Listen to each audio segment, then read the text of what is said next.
The Gospel according to John.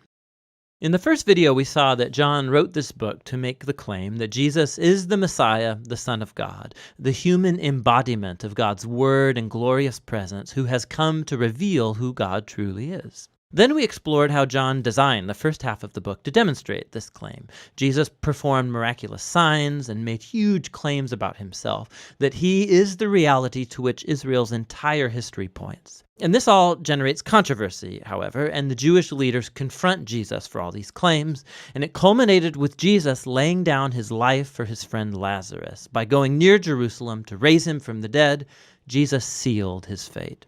And so once the plot to murder Jesus is set in motion, we come into the book's second half. The first part focuses entirely on Jesus' final night and last words to the disciples, as he tries to prepare them for his coming death. Jesus performs this shocking act at dinner. He takes on the role of a common servant by kneeling down to wash their dirty feet, something that in their culture a superior rabbi would never do for his disciples. And Jesus says it's a symbol of his entire life purpose, to reveal the true nature of God as a being of self-giving love.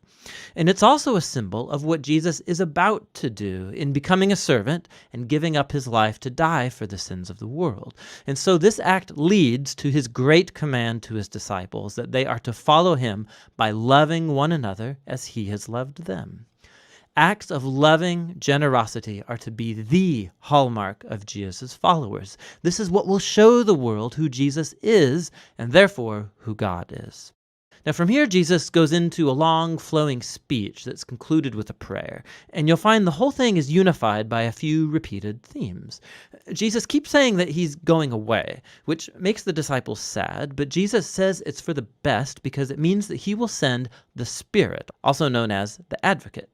As a human, Jesus can only be in one place at a time, but the Spirit can be Jesus' divine personal presence in any place at any time. And the Spirit will do a number of things, Jesus says. So remember, for John, the unique deity of the one God consists of that loving, unified relationship between the Father and the Son. Jesus says the Spirit is that loving personal presence that will come to live in his people and draw them into the love between the Father and the Son.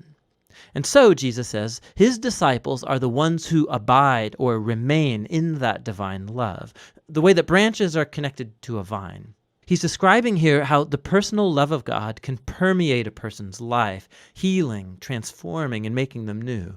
And there's more. The Spirit will also empower Jesus' followers to carry on his mission in the world, to first of all fulfill the great command to love others through radical acts of service. But also, Jesus says, the mission is to bear witness to the truth, to expose and name the selfish, sinful ways that we as humans treat each other, and to declare that in Jesus, God has saved the world through him because he loves it. He's opened up a new way to become human again. And so finally, Jesus predicts that there will be opposition. Just as the Jewish leaders rejected him, so his followers will be persecuted. But he tells them not to be afraid because he has already conquered or gained victory over the world. Now, what does Jesus mean by victory here? He doesn't say. But it leads us into the final section of the book where John shows us what victory looks like Jesus style. The Jewish leaders send soldiers to Jesus and his disciples to arrest him. And when the soldiers ask which one Jesus is, he declares, "I am," and they fall backward. Now this is brilliant on John's part. These words are the culmination of 2 sets of 7 instances where Jesus has used that very phrase. And it all highlights one of John's core claims about Jesus. The words "I am," or in Greek ego eimi, they're the Greek translation of the Hebrew personal covenant name of God that was revealed to Moses back in Exodus chapter 3. It was also repeated many times in Isaiah. And John has strategically placed 7 moments in his story where Jesus says, "I am," followed by some astounding claim. I am the bread of life. I am the light of the world, the gate for the sheep, the good shepherd, the resurrection, the way, the truth, and the life, the true vine. And John's also designed 7 other stories that have key moments where Jesus says simply, "I am," echoing this divine name. And so here, this occurrence as Jesus is arrested, it's the ironic climax of all of them, because Jesus reveals his divine name and power and victory precisely at the moment that he gives up his life.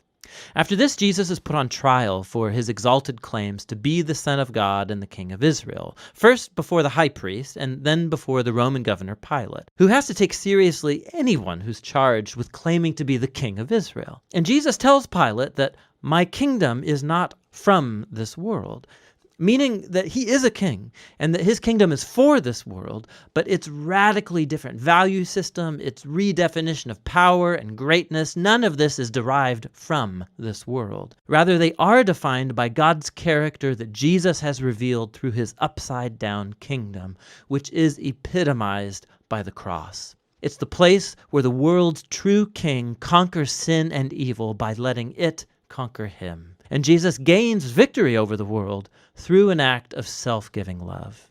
After this, Jesus' body is placed in a tomb that is then sealed. And on the first day of the week, Mary and then later the other disciples discover that the tomb is strangely open and then empty. And then Mary, all of a sudden, she meets Jesus. He's alive from the dead. Now, the resurrection of Jesus connects back to another pattern of sevens in John's gospel. So all the way back at the wedding party in Cana, when Jesus turned the water into wine, John told us that that was Jesus' first sign. And he also identified the second sign, the healing of the sick boy in chapter 4.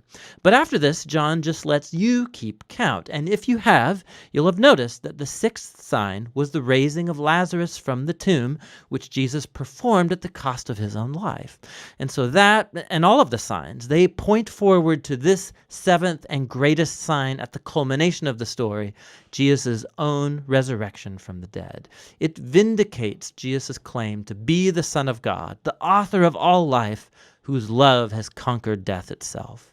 After the empty tomb, Jesus then meets up with all the disciples, and he commissions them by sending the Spirit as he promised, so that his mission from the Father can now be carried on through them. After this, the book concludes with an epilogue that explores the ongoing mission of Jesus' disciples in the world. So a number of them are fishing and they're not catching anything. And so Jesus appears to them on the shore. They don't recognize him, though.